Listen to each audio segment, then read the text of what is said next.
لله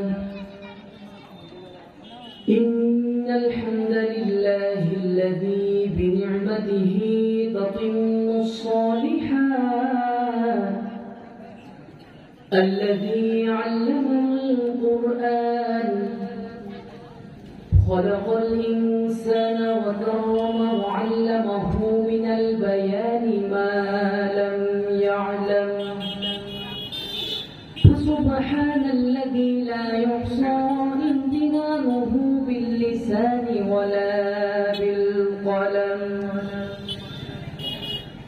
نستغفره ونتوب إليه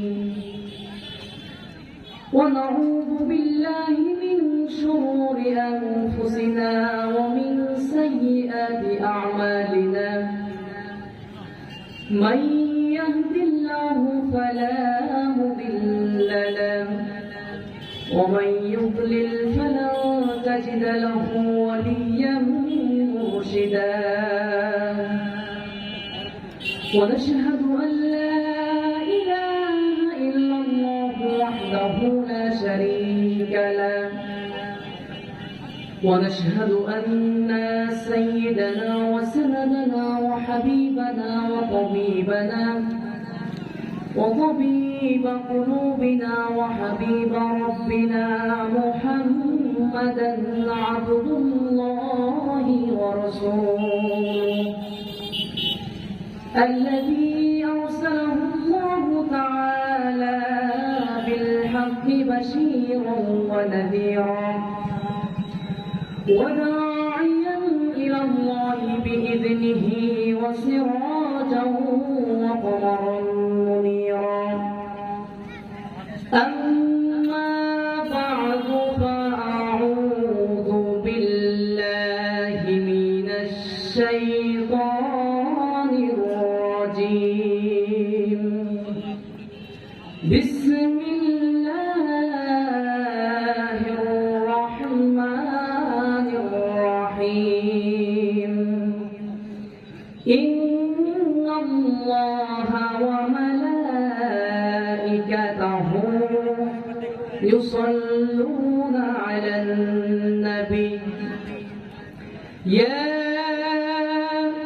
أيها الذين آمنوا صلوا عليه وسلموا تسليما اللهم صل على محمد وعلى آل محمد كما صليت على إبراهيم وعلى آل إبراهيم إنك حميد مجيد اللهم بارك على محمد وعلى آل محمد كما باركت على إبراهيم وعلى آل إبراهيم إنك حميد مجيد الحمد لله ঐতিহ্যবাহী ফতেহপুর গ্রাম নিবাসী উদ্যোগে আয়োজিত সপ্তম বার্ষিক ঐতিহাসিক তাফসীরুল কুরআন মাহফিলে সম্মানিত সভাপতি, সম্মানিত প্রধান অতিথি, সম্মানিত উলামায়ে কেরাম, উপস্থিত সম্মানিত বিভিন্ন রাজনৈতিক দলের নেতৃবৃন্দ, গণ্যমান্য বিশিষ্ট ব্যক্তিবর্গ, আমার সামনে বসা অত্র এলাকা এবং দূর দূরান্ত থেকে আসা কোরআনের টানে কোরআনের প্রেমে আপামর তাওহীদি জনতা, যুগে যুগে আল্লাহর দ্বীনকে বাস্তবায়নের জন্য, আল্লাহর জমিনে আল্লাহর আইনকে বাস্তবায়নের জন্য যারা সবচেয়ে বেশি অগ্রণী ভূমিকা পালন করে এসেছেন আমার সম্মানিত যুবক আর তরুণ ভাইয়েরা, স্কুল, কলেজ, ইউনিভার্সিটি এবং মাদ্রাসায় অধ্যয়নরত আমার একান্ত প্রিয় মেধাবী ছাত্র ভাইয়েরা, পর্দার অন্তরাল থেকে যারা শুনছেন আমার সম্মানিতা শ্রদ্ধেয়া মা এবং বোনেরা, প্রাণ প্রিয় রাজশাহীবাসী, সংগ্রামী ফতেহপুরবাসী, আপনারা সকলেই কেমন আছেন? আলহামদুলিল্লাহ। আমাদেরকে ভালো রেখেছেন কে? সুস্থ রেখেছেন কে? এত সুন্দর জান্নাতি প্রোগ্রামে, জান্নাতি আয়োজনে আসার বসার তৌফিক দিয়েছেন তিনি কে? এই জন্য সর্বপ্রথম কালিমাতুল শুকর আদায় করছি সে মহান রব্বুল আলামিনের দরবারে, যিনি আমাদেরকে অত্যন্ত দয়া এবং করুণা করে এত সুন্দর জান্নাতি আয়োজনে আসার বসার তৌফিক দিয়েছেন। সেজন্য আকাশ বাতাস প্রকম্পিত করে আমাদের হৃদয় নিংড়ানো সকল ভালোবাসাকে উজাড় করে দিয়ে প্রাণবন্ত আওয়াজে কালিমাতুল শুকর আদায় করছি আলহামদুলিল্লাহ। প্রশংসা করলাম কার? জোরে বলতে হয়, প্রশংসা করলাম কার? লাভ হলো কার? এই স্টেজে যদি আমরা কোন নেতার প্রশংসা করি, আমার আপনার বিন্দু মাত্র কোনো লাভ আছে? জোরে বলতে হবে, লাভ আছে কোনো? কিন্তু আমরা প্রশংসা করলাম আল্লাহ, বিনিময়ে আমার আপনার আমল নামার মধ্যে সওয়াব তিনি দান করলেন। তিনি কে? আমার ভাইয়েরা, যেহেতু কুরআনুল কারীমের প্রোগ্রামে আপনারা এসেছেন, এই প্রোগ্রামে আসার জন্য আপনাদের কাউকে কোনো টাকা দেওয়া হবে? কথা বলেন, টাকা দেওয়া হবে? পয়সা দেওয়া হবে? বিরিয়ানির প্যাকেট দেওয়া হবে? কিন্তু আপনারা কেন ছুটে আসলেন? টাকাও দেওয়া হবে না, পয়সাও দেওয়া হবে না, কোনো বিরিয়ানির প্যাকেটও দেওয়া হবে না। তার কারণ হচ্ছে আপনারা একমাত্র আল্লাহর কোরআনের টানে, কোরআনের আকর্ষণে আপনারা এই মাহফিলে ছুটে এসেছেন, ঠিক কিনা? জোরে বলতে হবে, ঠিক কিনা? আমার ভাইয়েরা, যেই দেশের মানুষ এত কোরআন পাগল, হাদিস পাগল, সেই দেশে অন্তত পক্ষে কাফের কুফাররা ষড়যন্ত্র করে এই দেশ থেকে আল্লাহর দ্বীন কায়েমের আন্দোলনকে স্তব্ধ করে দিতে পারবে। কথা বলেন, জোরে বলেন, কথা বলেন। জীবনে কি সম্ভব? প্রিয় ভাইয়েরা আমার, কুরআনুল কারীমের এই সমাবেশ রাজনৈতিক কোনো সমাবেশ নয়। এই কুরআনুল কারীমের সমাবেশ হচ্ছে জান্নাতি সমাবেশ। সুবহানাল্লাহ। কারণ আলী রাদিয়াল্লাহু আনহু তিনি বলেছেন, মাজালিসুল ইলম হিয়া রাওদাতুম মিন রিয়াদিল জান্নাহ। যেই মজলিসের মধ্যে, সমাবেশের মধ্যে কোরআন এবং হাদিসের কথা বলা হয়, আলোচনা করা হয়, ওই মজলিস, ওই সমাবেশ সাধারণ কোনো সমাবেশ থাকতে পারে না। ওই সমাবেশটা আল্লাহর জান্নাতি সমাবেশে পরিণত হয়ে যায়। সুবহানাল্লাহ। যেহেতু কুরআনুল কারীমের মাহফিল, এই জন্য একটি কিতাব থেকে আপনাদের সামনে কথা বলবো। একটু আওয়াজ দিয়ে বলতে হবে, সেই কিতাবটির নাম কি? জোরে বলতে হবে, সেই কিতাবটির নাম কি? এই কোরআনের মধ্যে কোনো সন্দেহ আছে? কোনো ডাউট আছে? কোনো সংশয় আছে? থাকবেই বা কি করে? কারণ এই কোরআনকে নাযিল করেছেন স্বয়ং। আর এই কুরআনুল কারীমের অথেন্টিসিটির ব্যাপারে রব্বুল আলামিন শুরুতেই বলেছেন, যালিকাল কিতাব লা রাইবা ফি হুদাল লিল মুত্তাকিন। This is the book, the most authentic book in this world, whereof there is no doubt about it, and it's the guidance for those who are muttaqin. আল্লাহু আকবার।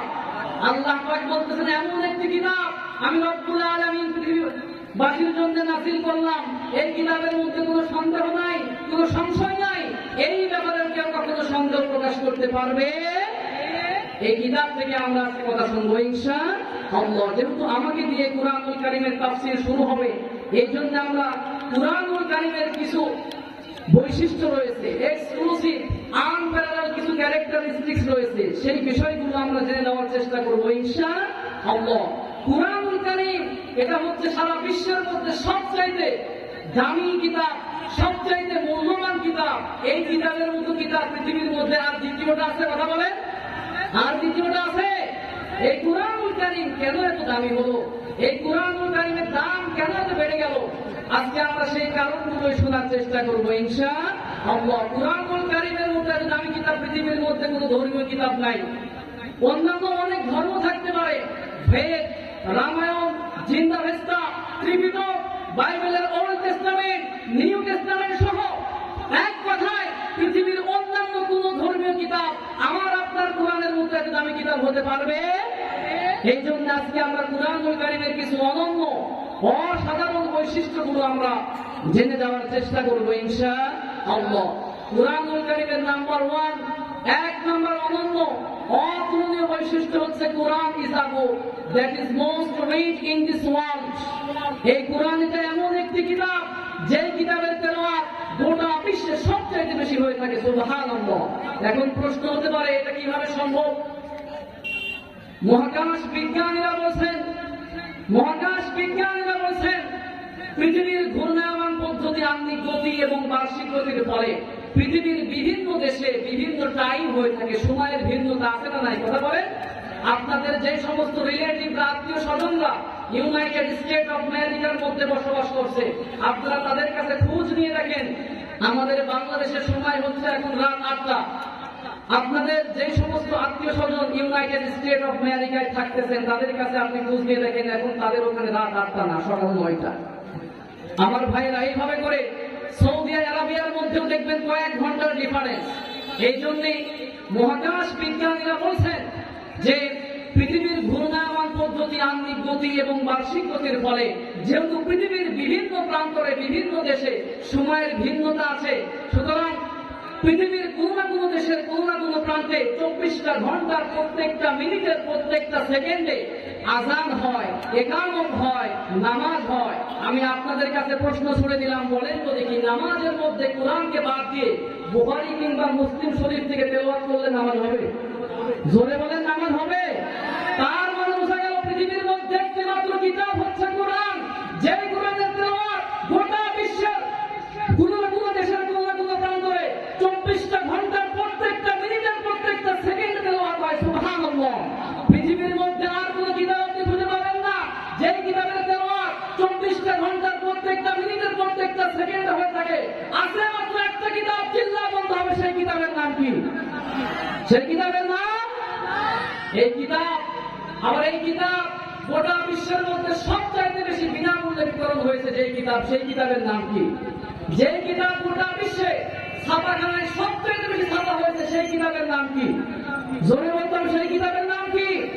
আবার যে কিতাবের জন্য, যে কিতাবের রাজকায়ের জন্য গোটা বিশ্বের সর্বাধিক সংখ্যক মানুষ নিজের শরীরের টাকা রক্ত আল্লাহর জমিনে ঢেলে দিয়েছে, সেই কিতাবের নাম কোরআন। এই জন্য আমরা সর্বপ্রথম যেই পয়েন্ট আমরা জানলাম, Quran is a book that is most read in this world. পৃথিবীর মধ্যে একটি মাত্র কিতাব হচ্ছে কোরআন, যে কোরআনের তেলাওয়াত সারা বিশ্বে সবচাইতে বেশি হয়ে থাকে। পড়ি আলহামদুলিল্লাহ। আর নাম্বার 2, কোরআনুল কারীমের 2 নাম্বার কোয়ালিটি হচ্ছে, 2 নাম্বার বৈশিষ্ট্য হচ্ছে, nobody has ever bothered to read or listen the holy book Quran। পৃথিবীর মধ্যে একটি মাত্র কিতাব হলো কোরআন, যে কোরআনের তেলাওয়াত করে কিংবা তেলাওয়াত শুনে কেউ কখনো বোরিং ফিল করেছে? জোরে বলেন, কেউ কখনো বিরক্ত হয়েছে? কেউ কখনো বিরক্ত হয় না। একটি গান যখন বের হয়, যুবক আর তরুণ ভাইরা কয়েকটা দিন গানটি শোনার পরে বলে, একই গান আমরা কত শুনবো, শুনতে শুনতে ভালো লাগে না, গানটাকে চেঞ্জ করে দাও, গানটাকে পরিবর্তন করে দাও। কিন্তু রব্বুল আলামিন এত অ্যাট্রাকশন দিয়ে, এত আকর্ষণ করে পবিত্র কুরআনুল কারীমকে নাযিল করেছেন। এই কুরআনুল কারীমের তেলাওয়াত করে কিংবা তেলাওয়াত শুনে কেউ কখনো বিরক্ত হয় নাই, কারণ রব্বুল আলামিন এক একজন আলেমের কণ্ঠে এমন সুধা ঢেলে দিয়েছেন, এমন সুরের ঝংকার দান করেছেন। এই জন্য এক একজন আলেম যখন কুরআনুল কারীমের তেলাওয়াত করতে থাকে, মানুষেরা পাগল পারা হয়ে যায়, মানুষের অন্তরের মধ্যে শিহরণ তৈরি করে দেন কে? আপনারা জন্মের পর থেকে মসজিদে যান, মসজিদের ইমাম সাহেব প্রত্যেকটা নামাজ শুরু করে সূরাতুল ফাতিহা দিয়ে। আপনারা কেউ কি কখনো মসজিদের ইমাম সাহেবকে প্রশ্ন করেছেন নাকি, ও ইমাম সাহেব, প্রত্যেকটা নামাজ আপনি সূরাতুল ফাতিহা দিয়ে শুরু করেন, একই সূরা আমরা আর কত শুনবো, শুনতে শুনতে ভালো লাগে না, আজ থেকে আপনি বন্ধু একটি সূরা দিয়ে নামাজ শুরু করেন? এমন আজগুবি প্রশ্ন কেউ কখনো করেছেন নাকি? কথা বল, কেউ করেন নাই। তার কারণ হলো রব্বুল আলামিন এই কুরআনুল কারীমকে এত অ্যাট্রাকশন দিয়ে নাযিল করেছেন। মক্কাতুল মুকাররমা কিংবা মদিনাতুল মুনাওয়ারায় আপনারা যারা সফর করেছেন, আপনারা দেখেছেন নামাজ যখন শুরু হয়ে যায় কান্নার রোল পড়ে যায়। ও মুসলমানেরা, বাইতুল্লাহ শরীফের ইমাম ফজিলাতুশ শাইখ ডক্টর আব্দুর রহমান আস-সুদাইস সাউদ আশ-শুরাইম, বান্দারবাড়িলা কিংবা ইয়াসির আল-বুসরি, এই সমস্ত ইমাম সাহেবরা যখন নামাজের মধ্যে দাঁড়িয়ে কুরআনুল কারীমের তেলাওয়াত শুরু করে দেন, তারা নিজেরাও কান্না করতে থাকেন। পিছনে দাঁড়িয়ে থাকা লক্ষ লক্ষ মুসল্লিরা কুরআনুল কারীমের সুরের ঝংকার শুনে নিজেদের শরীরের চক্ষু থেকে পানি ঝরায়। ও মুসলমানেরা, এমন তো অনেক মুসলমান রয়েছে কুরআনুল কারীমের অর্থ বুঝে না, কিন্তু কুরআনুল কারীমের সুরের ঝংকার শুনে নিজেকে কন্ট্রোল করতে পারে না, নিজেকে ধরে রাখতে পারে না, নিজেদের চক্ষু থেকে পানি ঝরায়। ও মুসলমানেরা, তার মানে আমরা বুঝলাম পৃথিবীর মধ্যে একটি মাত্র কিতাব হলো কোরআন। এই কোরআনুল কারীমের তেলাওয়াত করে কিংবা তেলাওয়াত শুনে কেউ কখনো বিরক্ত হয় না, বরং তেলাওয়াত শুনে মানুষেরা না বুঝলেও সুরের ঝংকার শুনে মানুষের চক্ষু থেকে পানি ঝরে, ঠিক কিনা? পৃথিবীর মধ্যে আর কোন কিতাব আপনি খুঁজে পাবেন যে কিতাবের তেলাওয়াত করলে মানুষের চক্ষু থেকে পানি ঝরে? কথা বলেন। পৃথিবীর মধ্যে একটি মাত্র কিতাব হচ্ছে কোরআন, যে কোরআনের তেলাওয়াত শুনলে মানুষের চক্ষু থেকে পানি ঝরে যায়। সুবহানাল্লাহ। আবার ওই যে এখন যদি আপনাদের সামনে বেদ, রামায়ণ, জিন্দাভেস্তা, ত্রিপিটক সহ পৃথিবীর অন্যান্য ধর্মীয় কিতাবের কয়েকটি শ্লোক যদি আমি আপনাদের সামনে উপস্থাপন করি, আপনাদের চক্ষু থেকে পানি ঝরবে? কথা বলেন। আবার ওই যে ওম শান্তি বলার আছে, বুদ্ধাং সর্বং গোস্বামী নির্বাণাং পরমং শুভম, ওম শান্তি ওম। এই যে আসলে এরা মুখে মুখে শান্তির কথা বললেও গোটা বিশ্বে অশান্তি সৃষ্টির মূল পায়না হচ্ছে তারা, ঠিক কিনা? কারণ আপনারা দেখেছেন বিভিন্ন সময়ে মুসলমানদেরকে তারা আগুনের মধ্যে পুড়িয়ে ছারখার করে দিয়েছে, মুসলমান মা বোনদের ইজ্জত তারা লুণ্ঠন করে দিয়েছে। এই জন্য আসলে শান্তির কথা পৃথিবীতে কেউ বলে নাই। বলেছেন কে? জোরে বলতে বলেছেন কে? কুরআনুল কারীমের 2 নাম্বার অনন্য অসাধারণ বৈশিষ্ট্য হচ্ছে এই কুরআনুল কারীমের তেলাওয়াত করে কিংবা তেলাওয়াত শুনে কেউ কখনো বিরক্ত হয় না, কেউ কখনো বোরিং ফিল করে না। কুরআনুল কারীমের 3 নাম্বার বৈশিষ্ট্য হচ্ছে the number of the people who have memorized the holy book Quran is countless. পৃথিবীর মধ্যে একটি মাত্র কিতাব আপনি খুঁজে পাবেন যে কিতাবের মুখস্থকারীর সংখ্যা গোটা বিশ্বের সবচাইতে বেশি। সুবহানাল্লাহ। আচ্ছা, কোরআনকে রেখে অন্যান্য বেদ বলেন, রামায়ণ বলেন, জিন্দাভেস্তা বলেন, ত্রিপিটক বলেন, অন্যান্য ধর্মীয় কিতাবের কোন মুখস্থকারী আছে? কথা বলেন, আছে? কিন্তু কুরআনুল কারীমের মুখস্থকারীর সংখ্যা কত বেশি? আমাদের বাংলাদেশের হাফেজরা দেখতেছেন না? আমাদের বাংলাদেশের হাফেজদেরকে যদি আপনি ব্রিলিয়ান্ট বলেন ভুল হবে, আমাদের বাংলাদেশের হাফেজদেরকে বলতে হবে ট্রিলিয়ান। তার কারণ আমাদের বাংলাদেশের হাফেজরা এরা যখন ইন্টারন্যাশনাল কোন কম্পিটিশনে বসে যায়, এরা 70-80টা দেশকে পেছনে ফেলে আমার বাংলাদেশের হাফেজ সাহেবরা ফার্স্ট, সেকেন্ড কিংবা থার্ড হয়ে যায়। সুবহানাল্লাহ। আমার ভাইরা, এই কুরআনুল কারীমকে আল্লাহ পাক সহজ করে দিয়েছেন মুখস্থ করার জন্য। আর যদি সহজ না হতো, পৃথিবীর কোনো মানুষ দেখেন না মাত্র 6 বছর বয়স, 8 বছর, 10 বছর 30 পারা মুখস্থ করে জেহেনের মধ্যে এই সমস্ত ছোট ছোট বাচ্চারা রাখতে পেরেছে। সুবহানাল্লাহ। যদি আল্লাহ এটা সহজ না করতেন তাহলে এই জিনিসটাকে মুখস্থ করা কি আদৌ পসিবল হতো? কথা বলেন।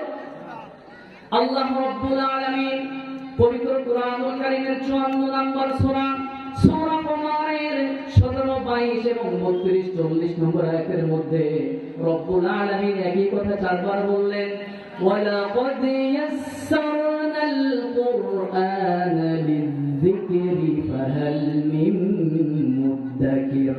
রব্বুল আলামিন বলছেন, ও দুনিয়ার মানুষেরা শোনো শোনো, এই কুরআনুল কারীমকে বোঝার জন্য, পড়ার জন্য, মুখস্থ করার জন্য আমি রব্বুল আলামিন সহজ ভাষায় নাযিল করে দিয়েছি। সুবহানাল্লাহ। এই কুরআনুল কারীমকে আল্লাহ পাক সহজ করেছেন বিধায় আমাদের জেহেনের মধ্যে রাখা সহজ হয়ে যায়। সুবহানাল্লাহ। কুরআনুল কারীমের আনপ্যারালাল ক্যারেক্টারিস্টিক্স আমি আপনাদেরকে শোনাচ্ছিলাম। নাম্বার 4 নাম্বার হচ্ছে কুরআনুল কারীমের অনন্য বৈশিষ্ট্য হচ্ছে there is no contradiction between the holy book Quran and science. কুরআন এবং বিজ্ঞানের মধ্যে বিন্দু মাত্র কোনো সংঘর্ষ আছে? কথা বলেন। কোনো দ্বন্দ্ব আছে? কথা বলেন না কেন আপনারা? আমার রাজশাহী ভাইরা, আপনারা কি আমার কথা বুঝেন? আমার কথা যদি বুঝে থাকেন অবশ্যই আমাকে রেসপন্স করতে হবে, কারণ বক্তা এবং শ্রোতার মধ্যে যদি কানেক্টিভিটি না থাকে তাহলে বক্তা বক্তব্য দিয়েও মজা পায় না, শুনেও মজা লাগে না, ঠিক কিনা? কথা বলেন। এই জন্য আমার সাথে আপনাকে রেসপন্স করতে হবে। রেসপন্স না করলে আমার কাছে মনে হবে আমি মনে হয় অন্য ভাষায় ওয়াজ করতেছি। আমি তো রাজশাহীর মানুষ, আমি সেদিন টাঙ্গাইলে ওয়াজ করলাম। টাঙ্গাইলের মানুষ যদি বুঝে, ওই সিলেটে যায়, সে চট্টগ্রামে যায়, তারা যদি বুঝে, আপনারা তো আমারাই, আমরা সবাই তো একই। বুঝার তো সবার আগে আপনারাই বুঝবেন। মাঝে মধ্যে সুবহানাল্লাহ, আলহামদুলিল্লাহ, ঠিক ব্যাঠিক, আমি কি সঠিক বলতেছি না ব্যাঠিক বলতেছি, আপনাদের পক্ষ থেকে রেসপন্স না আসে ভাই, তাহলে তো আসলে কোনো মজাই থাকবে না। তো যেই কথা আমি বলতেছিলাম, কুরআন এবং বিজ্ঞানের মধ্যে কোন ধরনের দ্বন্দ্ব আছে? কোন সংঘর্ষ আছে? এখন যদি এই আধুনিক যুগে, বিজ্ঞানের যুগে কেউ যদি এই কথা বলে, যে এই বিজ্ঞানের যুগে ১৫০০ বছর আগে নাজিল হওয়া কুরআনুল কারীম আর চলতে পারে না, এমন কথা কোন গাঁজাখোরও বলতে পারে? জোরে বলেন পারে? আসুন দু একটা এক্সাম্পল আমরা দিই, তাহলে আমাদের জন্য বোঝা সহজ হয়ে যাবে। আপনি কি কখনো ভেবেছেন এই যে মহাবিশ্ব যেখানে আমরা বসবাস করছি, how the universe was created, এই মহাবিশ্ব কিভাবে সৃষ্টি হলো, কখনো কি আপনি ভাবতে পেরেছেন, চিন্তা গবেষণা করেছেন? এই বিশ্ব, আকাশ, জমিন, সূর্য, নক্ষত্র, এই সব কিছু সৃষ্টির সূচনা লগ্নে একটা জায়গার মধ্যে একত্র অবস্থায় ছিল, যা ছিল একটা গ্যাসীয় কণার সমষ্টি। এরপরে মহাবিস্ফোরণ ঘটে গেল, আর এই মহাবিস্ফোরণকে বিগ ব্যাং থিওরি বলা হচ্ছে। স্টিফেন হকিংসের বিগ ব্যাং থিওরির আলোকে এটাকে বলা হচ্ছে মহাবিশ্বের মহাবিস্ফোরণ, যেটা মাত্র কয়েক বছর আগে বিজ্ঞানীরা গবেষণা করে গোটা বিশ্বের মানুষকে জানাতে সক্ষম হয়েছে। কিন্তু রব্বুল আলামিন এই বিগ ব্যাং থিওরির কথা আজ থেকে ১৫০০ বছর পূর্বে পবিত্র কুরআনুল কারীমের ২১ নম্বর সূরা আম্বিয়া এর ৩০ নম্বর আয়াত থেকে তিনি চমৎকার করে বলছেন, আওয়ালাম ইয়াওয়াল্লাযীনা কাফারু আন্নাস সামাওয়াতি ওয়াল আরদা কানাতা রাতকান ফাফাতাহনাহুমা। রব্বুল আলামিন বলেন, অবিশ্বাসীরা কি এটা দেখতে পায় না? আমি আল্লাহ রব্বুল আলামিন আকাশ এবং জমিনকে আমার সৃষ্টির সূচনা লগ্নে সুন্দর করে একটি জায়গার মধ্যে একীভূত অবস্থায় রেখেছিলাম। আমার মহা ক্ষমতা বলে আকাশ এবং জমিন আলাদা হয়ে অস্তিত্ববান অবস্থায় ফিরে গিয়েছে। রব্বুল আলামিন এই আয়াতের আরো সুন্দর ব্যাখ্যা করেছেন পবিত্র কুরআনুল কারীমের ৪১ নম্বর সূরা হামিম সাজদা এর ১১ নম্বর আয়াতের মধ্যে তিনি বলছেন, সুম্মা ইস্তাওয়া ইলাস সামাই ওয়া হিয়া দুখানুন ফাকালা লাহা ওয়া লিল আরদি ইতিয়া তাওআন আও কারহা ক্বালাতা আতাইনা তাইঈন। রব্বুল আলামিন বলেন, মহাবিস্ফোরণের পরে আকাশের মধ্যে ধূম্রজাল তৈরি হয়ে গেল। কোন জায়গায় যদি আগুন লাগে ওই জায়গার মধ্যে ধোঁয়াশা সৃষ্টি হয় কি হয় না? কথা বলেন। যে জায়গার মধ্যে আগুন লাগে ওই জায়গার মধ্যে যেমন ধোঁয়াশা সৃষ্টি হয়ে যায়, রব্বুল আলামিন বলেন মহাবিস্ফোরণের ফলে আকাশের মধ্যে ধোঁয়াশাচ্ছন্ন তৈরি হয়ে গেল। আর আমি আল্লাহ রব্বুল আলামিন আকাশকে অর্ডার দিয়ে বললাম, আকাশ এবং জমিন তোমরা পরস্পর আলাদা হয়ে যাও, অস্তিত্ববান অবস্থায় ফিরে চলে যাও। রব্বুল আলামিনের অর্ডার পেয়ে আকাশ এবং জমিন বলেছিল, রব্বুল আলামিন আপনার অর্ডার পেয়ে আমরা পরস্পর আলাদা হয়ে অস্তিত্ববান অবস্থায় ফিরে গেলাম। এই হচ্ছে আল কুরআন। ইন 1979 1979 সালে সৌদি আরবের রাজধানী রিয়াদের মধ্যে একটা কনফারেন্স হয়েছিল, যে কনফারেন্সের নাম হচ্ছে ইয়ন কনফারেন্স। এই কনফারেন্সের মধ্যে ইউনাইটেড স্টেট অফ আমেরিকার বিখ্যাত সায়েন্টিস্ট বাংলা উপস্থিত ছিলেন। তিনি যখন এই দুইটি আয়াত তেলাওয়াত শুনলেন তিনি অবাক হয়ে গেলেন। তিনি বললেন, স্টপ, থেমে যাও, তোমরা কোন কিতাব থেকে এত সুন্দর সায়েন্টিফিক ইনফরমেশন আমাকে শোনাচ্ছ? তখন তাকে বলা হলো এটা ১৫০০ বছর আগে নাযিল হওয়া আল্লাহর কোরআন। তখন তিনি আরো বেশি অবাক হয়ে বললেন, ১৫০০ বছর আগে নাযিল হওয়া যে কিতাবের মধ্যে এত সুন্দর সায়েন্টিফিক ইনফরমেশন থাকতে পারে, যা আমরা মাত্র কয়েকদিন আগে, কয়েক বছর আগে গবেষণা করে গোটা বিশ্বের মানুষকে বিগ ব্যাং থিওরির কথা আমরা জানিয়েছি, সেই একই তথ্য, এত সুন্দর সায়েন্টিফিক তথ্য আজ থেকে ১৫০০ বছর পূর্বে কুরআনুল কারীমের মধ্যে থাকতে পারে। তার মানে এই কুরআনুল কারীম কোনো মানব রচিত কিতাব হতে পারে না, নিঃসন্দেহে এটা আল্লাহর কিতাব। সুতরাং আমি আর বিভ্রান্তির মধ্যে পড়ে থাকতে চাই না। ওই কনফারেন্সের স্থলে তিনি কালেমা পড়ে মুসলমান হয়েছেন। সুবহান আমার ভাইরা, এই হচ্ছে আল কুরআন। যেই কথা বিজ্ঞান বর্তমানে গবেষণা করে করে বার করতেছে, আজ থেকে ১৫০০ বছর পূর্বে সেই একই কথাগুলো আল্লাহ রাব্বুল আলামিন কুরআনুল কারীমের মধ্যে আমাকে আপনাকে জানিয়ে দিয়েছেন। পড়ে সুবহানাল্লাহ। আসুন আমরা আরো একটা এক্সাম্পল শুনে নিই। কুরআনুল কারীম এবং বিজ্ঞানের মধ্যে যে কোনো ধরনের তফাৎ নাই, কোনো পার্থক্য নাই, কোনো দ্বন্দ্ব নাই। আসুন আমরা আরেকটা এক্সাম্পল শুনলে আমাদের জন্য বিষয়টা বোঝা আরো সহজ হয়ে যাবে। একটা সময় আপনারা শুনেছেন, একটা সময় বিজ্ঞানীদের মধ্যে আকাশ ঘুরে না, পৃথিবী ঘুরে না, সূর্য ঘুরে না, চন্দ্র ঘুরে, এই ঘোরাঘুরি নিয়ে অনেক সমস্যা ছিল, অনেক দ্বন্দ্ব ছিল। আসলে বিজ্ঞানীরা অনেক সময় দেখা যায় কোরআনুল কারীমের গবেষণা করতে গিয়ে অনেক সময় দেখা যায় ভুল ভাল চলে আসে, কারণ এরা তো কোরআন নিয়ে খুব বেশি একটা গবেষণা করার সুযোগ পায় না, এরা এদের মতো করে গবেষণা করে। তো সর্বপ্রথম টলেমি নামক একজন বিজ্ঞানী সে আবিষ্কার করে বলছে যে আসলে পৃথিবী হচ্ছে স্থির, পৃথিবীকে কেন্দ্র করে চতুর্দিকে সূর্য ঘুরে। কিছুদিন যাওয়ার পরেই এই টলেমির এই মতবাদ এটা আর টিকল না। 1512 সালে নিকোলাস কোপারনিকাস তিনি বলতেছেন, দেখো তোমরা পৃথিবীবাসী শোনো, এতদিন পর্যন্ত টলেমি যা কিছু বলেছে সব ভুয়া, সব মিথ্যা, সব একদম অবাস্তব কথা। এখন আমি তোমাদেরকে যেটা বলতেছি সেটা তোমরা বিশ্বাস করো। সেটি হচ্ছে আল্লাহর পৃথিবী ঘুরে, সূর্য ঘুরে, চন্দ্র ঘুরে, সব কিছু ঘুরে। তুমিও ঘুরতেছো, আমিও ঘুরতেছি, সবাই ঘুরতেছে। এটা মাত্র কয়েকশো বছর আগে বিজ্ঞানীরা গবেষণা করে গোটা বিশ্বের মানুষকে জানাতে সক্ষম হয়েছে। এই ঘোরাঘুরির সমস্যার সমাধান মাত্র কয়েকশো বছর পূর্বে বিজ্ঞানীরা গবেষণা করে গোটা বিশ্বের মানুষকে জানাতে সক্ষম হয়েছে। কিন্তু এই ঘোরাঘুরির সমস্যার সমাধান রব্বুল আলামিন আজ থেকে ১৫০০ বছর পূর্বে পবিত্র কোরআনুল কারীমের ৩৬ নম্বর সূরা সূরা ইয়াসিনের ৩৮, ৩৯ এবং ৪০ নম্বর আয়াতের মধ্যে রব্বুল আলামিন বড় চমৎকার করে বলে দিয়েছেন, ওয়াশ-শামসু তাজরি লিমুস্তাকাররিন লাহা যালিকা তাকদীরুল আজিজিল আলীম ওয়াল কমারা قدرناه منازل حتى عاد كالعرجون القديم لا الشمس ينبغي لها أن تدرك القمر ولا الليل سابق النهار وكل في فلك يسبحون رب العالمين বলছেন, নিশ্চয় আমি আল্লাহ রব্বুল আলামিন সূর্যের জন্য নির্ধারিত একটা কক্ষপথ ঠিক করে দিয়েছি। সূর্য তার কক্ষপথে পরিভ্রমণ করছে।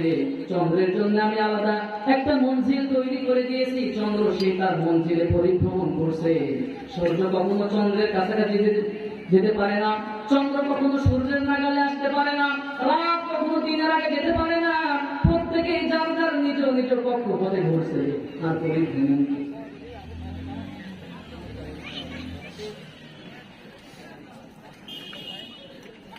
আমার ভাই আসলে সময় অল্প।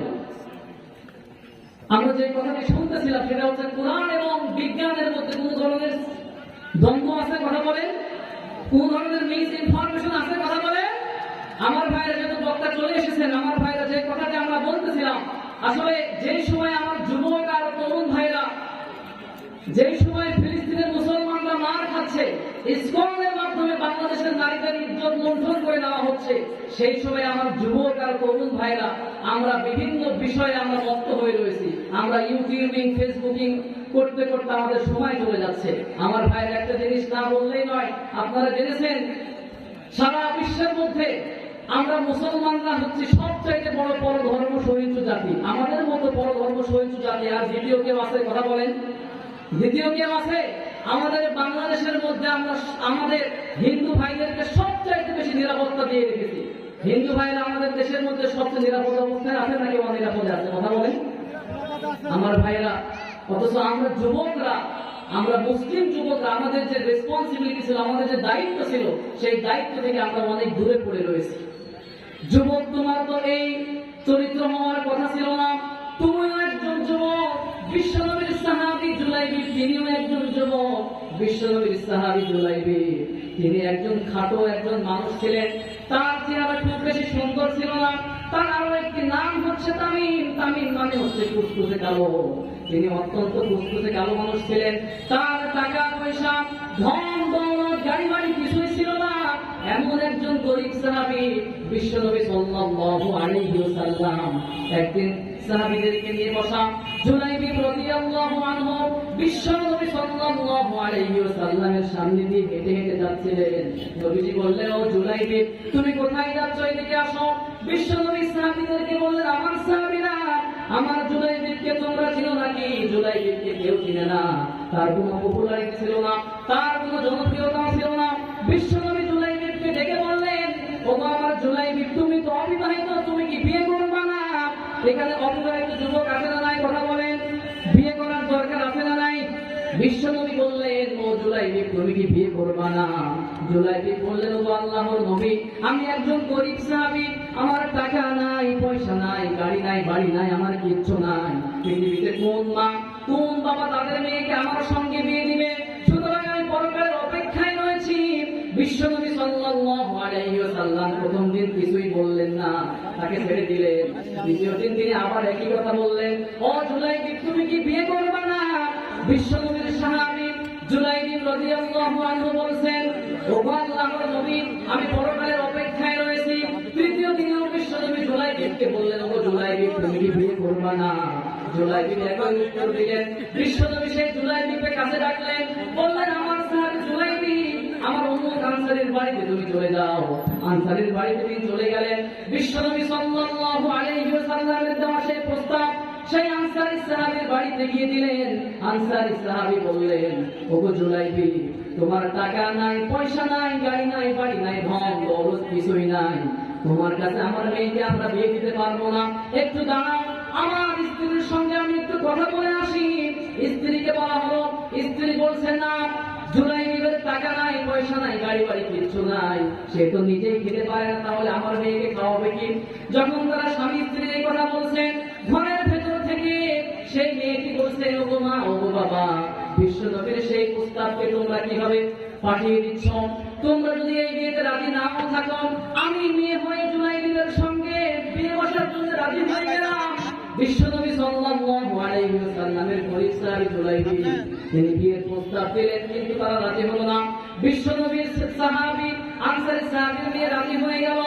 বিশ্বনবীর সাহাবী আনসারী বলতেছেন, তুমি তো ঘরের ভেতর থেকে বলতেছো রাজি হয়ে গেছো, ঘরের বাইরে একবার এসে দেখো, ছেলেটি দেখতে খারাপ, তার টাকা নাই, পয়সা নাই, কিচ্ছু নাই, তুমি একটু বাইরে এসে দেখো। তিনি বললেন, বাহিরে যাওয়ার আমার দরকার নাই, যে ছেলেকে আমার জন্য নবীজি পছন্দ করেছেন, ওই ছেলের সঙ্গে বিয়ে বসার মধ্যে আমার জন্য বরকত থাকবে। সুবহানাল্লাহ।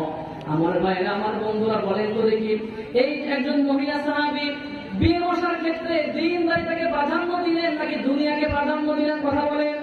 দ্বীনদারিতাকে প্রাধান্য দিলেন। কিন্তু আমরা যখন বিয়ে করি, আমরা যখন বিয়ে করতে যাই, দেখি কোন মেয়ের বাবার টাকা বেশি, কোন মেয়ে অনেক সুন্দরী, এরকম আছে না নাই? কথা বলেন। আবার যখন মেয়েদেরকে আমরা বিয়ে দিতে যাই, আমরা দেখি ছেলেটা সরকারি চাকরিজীবী কিনা, ছেলেটা প্রবাসী কিনা। এই জন্য দেখা যায় আমাদের মধ্যে, সংসারের মধ্যে অশান্তি আছে না নাই? কথা বলেন। বিশ্বনবীর সেই সাহাবী তিনি বললেন, আমি রাজি হয়ে গেলাম। বিয়ে হয়ে গেল। বিয়ে হওয়ার পরে ফুল সজ্জার রাত, বাসর রাত, একজন যুবক আর যুবতীর জন্য এই বিয়ের প্রথম রাতটা গুরুত্বপূর্ণ কম নাকি অনেক বেশি? কথা বলেন। গুরুত্বপূর্ণ অনেক বেশি। বিশ্বনবীর সাহাবী জুলাইবি তার স্ত্রীর সঙ্গে প্রেম নিবেদন করছেন, এমন অবস্থায় ঘরের বাহির থেকে কেউ যেন আওয়াজ দিচ্ছে, আইনা জুনুদুল্লাহ, আল্লাহর সৈনিকরা কোথায়? আল্লাহর সৈনিকরা কোথায়? জিহাদের দাওয়া বেজে উঠেছে। আল্লাহর নবী সাল্লাল্লাহু আলাইহি ওয়াসাল্লাম জিহাদের জন্য বলেছেন। এই কথা শোনার পরে তীরের সরা থেকে তীর যেমন ছিটকে পড়ে যায়, ঠিক তেমনি জুলাইবি রাদিয়াল্লাহু আনহু তার স্ত্রীর কাছ থেকে নিজেকে ছিটকে নিলেন, তলোয়ার হাতে নিয়ে সামনে যাওয়া শুরু করলেন। স্ত্রী বলতেছেন, প্রাণের স্বামী আমার, আপনি কোথায় যাচ্ছেন? সেই সাহাবী জুলাইবি বললেন, ওগো আমার স্ত্রী, শোনো শোনো, বিশ্বনবী সাল্লাল্লাহু আলাইহি ওয়াসাল্লাম জিহাদের ডাক দিয়েছেন, যুদ্ধের দামামা বেজে উঠেছে, আর দেরি করা যায় না, আর বসে থাকা যায় না। তিনি সামনের দিকে যাওয়া শুরু করলেন। আমার ভাইয়েরা, আমার বন্ধুগণ, জিহাদ শুরু হয়ে গেল। যুদ্ধ শেষে বিশ্বনবী বললেন, আমার সাহাবীরা, সকল সাহাবীদেরকে একত্র করো। সকল শহীদ সাহাবীদেরকে একত্র করা হলো। সেখানে জুলাইবির লাশ খুঁজে পাওয়া যাচ্ছে না। বিশ্বনবী বললেন, ওগো আমার সাহাবীরা, শোনো, আমার হাবিব কোথায়? সাহাবীরা বলল, আল্লাহর নবী, আপনার আবার হাবিবকে আমরা তো চিনি না। তখন বিশ্বনবী বললেন, ওগো আমার সাহাবীরা, তোমরা আমার হাবিবকে চিনো না, আমার বন্ধুকে চিনো না, আমি নিজেই গিয়ে যুদ্ধের ময়দান থেকে আমার হাবিবকে খুঁজে বের করবো। যুদ্ধের ময়দানে চলে গেলেন। যুদ্ধের ময়দানে যাওয়ার পরে একটা প্রান্তরে তিনি দেখতে পেলেন 7টা কাফেরের লাশ পড়ে রয়েছে, আর সেই জায়গার পাশে একটা যুবকের লাশ দেখা যাচ্ছে। বিশ্বনবী সেখানে বসে পড়লেন। বসে পড়ার পরে জুলাইবির লাশকে তার তার কোলে নিয়ে নিলেন এবং বললেন, আমার সাহাবীরা শোনো, তোমরা তো আমার বন্ধুকে চিনো না, এটাই হচ্ছে আমার বন্ধু, এটাই হচ্ছে আমার হাবিব। পড়েন সুবহানাল্লাহ। তখন জুলাইবিবকে দেখে দেখে বললেন, ওগো জুলাইবিব, তুমি আমার আর আমি তোমার হয়ে গেলাম। আর এখনকার যুবকেরা অবৈধ রিলেশন করে আর মোবাইলে বলে, প্রেমিকা তুমি আমার আমি তোমার হয়ে গেলাম। এরকম যুবক আসলে নয়, কথা বলেন। বিশ্বনবী সাল্লাল্লাহু আলাইহি ওয়াসাল্লামের সাহাবীকে তিনি বললেন, জুলাইবিব তুমি আমার আমি তোমার হয়ে গেলাম। আমাদের তো বলা উচিত ছিল, ওগো আল্লাহ আমি তোমার, তুমি আমার হয়ে যাও। ওগো রাসূল আমি তোমার, তুমি আমার হয়ে যাও। এরকম বলা উচিত ছিল কি ছিল না, কথা বলেন। আমার ভাইয়েরা, বিশ্বনবী সাল্লাল্লাহু আলাইহি ওয়াসাল্লামের সাহাবী জুলাইবিব নিজের সুন্দরী রমণী স্ত্রীকে বাসর ঘরে রেখে এসে, ফুল সজ্জায় রেখে এসে তিনি তার জীবনটা দিয়ে দিলেন, কুরবান করে ফেললেন। বিশ্বনবী সাল্লাল্লাহু আলাইহি ওয়াসাল্লাম হঠাৎ করে জুলাইবিবের লাশকে বাম পাশ থেকে ডান পাশে নিয়ে নিলেন। বিশ্বনবী সাল্লাল্লাহু আলাইহি ওয়াসাল্লামের সাহাবীরা বললেন, কি ব্যাপারে ইয়া রাসূলুল্লাহ, আমরা তো কিছুই বুঝলাম না, বাম পাশে লাশ ছিল, ডান পাশে আপনি কেন নিয়ে নিলেন? তখন নবী সাল্লাল্লাহু আলাইহি ওয়াসাল্লাম তখন সেই সাহাবীদেরকে বললেন, আমার সাহাবীরা শোনো, আমার জুলাইবিব তার বৈধ স্ত্রীকে বাসর ঘরে রেখে এসে আল্লাহ এবং তার রাসূলকে সন্তুষ্ট করতে গিয়ে নিজের জীবনটা পর্যন্ত দিয়ে দিয়েছে। এই জন্য আল্লাহ রাব্বুল আলামিন খুশি হয়ে জান্নাতের হুর পাঠিয়েছেন তাকে আলিঙ্গনের জন্য। সুবহানাল্লাহ। আমার ভাইরা, আমার বন্ধুগণ, যুবক ভাইরা আমার, আপনারাও যদি সব কিছু ছেড়ে আল্লাহ এবং রাসূলের জন্য, দ্বীন কায়েমের জন্য, আল্লাহর জমিনে আল্লাহর আইন বাস্তবায়নের সংগ্রামে যদি আপনারা শামিল হতে পারেন, দুনিয়ার কোনো উল্টাপাল্টা মেয়ে অপেক্ষা করা লাগবে না, আল্লাহর জান্নাতের হুররা আপনার জন্য অপেক্ষা করবে, ঠিক কিনা? আমার যুবক আর তরুণ ভাইরা, আজকে তো কথা বলার সুযোগ হলো না, আপনারা কোন পথে দৌড়াচ্ছেন? ওই উল্টা পাল্টা অবৈধ রিলেশনের দিকে না গিয়ে যদি আল্লাহর দ্বীনের জন্য, আল্লাহর কোরআনের জন্য আপনার জীবনটাকে আপনি ওয়াকফ করে দিতে পারেন, আল্লাহর জমিনে যদি আল্লাহর দ্বীন কায়েমের আন্দোলনে আপনি শামিল হতে পারেন, তাহলে দুনিয়ার কোনো উল্টা পাল্টা কোনো কিছু আপনাকে বিরক্ত ত্যাগ করতে পারবে না। আল্লাহর জান্নাতের হুররা পর্যন্ত আপনাদের জন্য অপেক্ষা করবে, ঠিক কিনা কথা বলেন? কোরআনের রাজ, কোরআনের আল্লাহর জমিনে বাস্তবায়ন হোক, এটাকে আপনারা চান? কোরআনের রাজ আল্লাহর জমিনে বাস্তবায়ন হয়ে থাকে, আপনারা কি এটা চান? কথা বলেন।